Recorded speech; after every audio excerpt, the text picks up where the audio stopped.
see a man after my heart. He sings The Who. What prime minister plays The Who? Good for him. That's Prime Minister Harper, of course, entertaining a crowd of 4,000 at the Jewish National Fund's annual Nagav dinner last night, where he also announced he will be making his first trip to Israel and the Middle East a little bit later in the new year. Significant announcement. So let's talk to Steve McDonald with the Center for Israel and Jewish Affairs. Is the significance of this trip, does it read upon you? Yeah, I think it's a wonderful opportunity to strengthen an already very strong relationship. It's no secret that Prime Minister Harper is very well respected in Israel, and that around the world, Canada is increasingly seen as Israel's strongest, most reliable friend on the world stage. And so I think it's a great opportunity for the Prime Minister to see the sort of challenges that Israelis are facing on a daily basis firsthand, to have some productive meetings with his counterparts in the Israeli government and with our allies in the Israeli government, and so I think it's wonderful. It's no secret around the world that Canada has stood for many, many years in a strong allegiance with them. I think more so than ever before we're seeing Mr. Harper take a strong stand. What is it that he expects to do? He says he's going to do promote essential Canadian values, but what does that mean? So the details of the trip have yet to be announced, but I think it's an interesting opportunity to look at the fact that any good relationship is mutually beneficial, and that Canada has a lot that we can draw from Israelis upon in various areas. Two in particular, I think. The first has to do with the Middle East. I think Israelis, better than anyone in the world, have an understanding of what's going on in the Middle East post-Arab Spring. Israelis have tremendous intelligence and insight into that part of the world as the only liberal democracy in probably the world's most unstable region. And so we can benefit from their insights in that area. And on top of that, I was just going to say, Israel is one of the world's giants when it comes to high tech and research.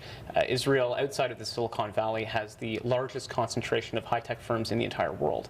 And when you look at some of the bilateral agreements that have been signed between Canada and Israel in past years, you can see that this is the next phase of the Canada-Israel relationship, strengthening research ties, strengthening ties whether it's in energy or in medical research.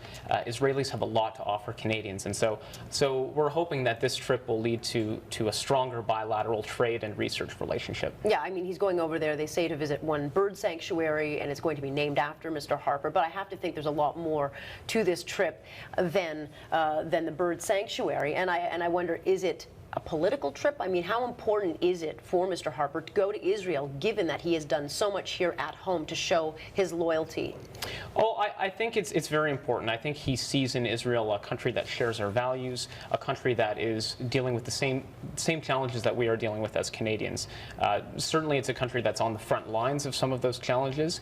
You know, we have occasional terror threats in our country. Israel has daily terror threats against its very existence. And so when you look at Israel as an ally that has both common interests and also faces common threats, I think it's a natural partnership. And so this is really the next stage in the relationship for the Prime Minister to go there and see it firsthand. I mean, it took about 14 seconds for Trudeau's people to put out a press release to say, by the way, Justin Trudeau has been to Israel already, which I'm not really sure what matters. I mean, I'm a woman who believes in actions speak louder than words, and I don't know if it would really bother too many people that Mr. Harper hasn't gone to Israel, because he does, anytime there's an issue, he's the first to stand up and say the position of Canada in support of Israel. But the Liberals felt it was important enough to remind people that Mr. Trudeau has been to Israel. Do you get the sense that more Jewish Canadians are starting to recognize Mr. Harper's position and will maybe go that way? Because traditionally they have, I think, been more favorable to Liberals. Right. Well, traditionally the Jewish community has generally followed broader Canadian voting patterns. So if you live in Toronto, you will typically vote in the same way that fellow Torontonians will vote. Or if you live in Montreal, in the same way that Anglo-Montrealers will vote. In the last election, according to one poll after the election, about 52% of Jewish Canadians voted Conservative, which was a very high number. About half that number voted Liberal. But historically, you know, the Jewish community, again, has not been monolithic. The Jewish community has voted on a range of issues. Israel is in the mix. For some people, it's first on the list. For some people, it may be third or fourth on the list. But, you know, the Prime Minister's trip will make him him, I believe, the 4th Canadian Prime Minister while in office to visit Israel. The first was a Conservative. It was John Diefenbaker, but also Pierre Trudeau went, as well as Jean Chrétien. And Brian Mulroney was actually in Israel about a month ago just on personal business. Right. And so, look, I mean, I think the Prime Minister has a special relationship with Israel, but I don't think that precludes strong Liberal support for Israel, certainly from some members of that caucus. Well, it'll be interesting to see in the next election if more Jews across Canada, especially in Toronto, which is a very liberal stronghold, I think, if they will start to see the loyalty and shift their support. He says, Mr. Harper says, that Canada's democratic survival depends on Israel. What does he mean when he says that? I think the Prime Minister and many in the West increasingly see Israel as sort of the canary in the mine shaft. Yeah.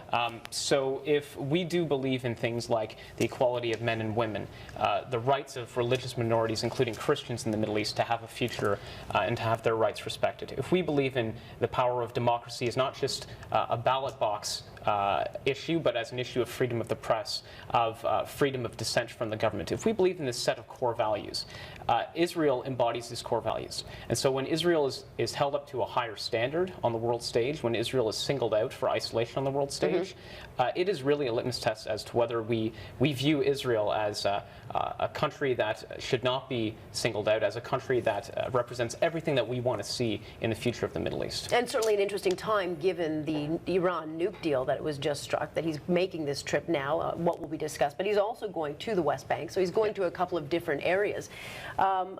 What will be discussed? I mean, will he wage into this?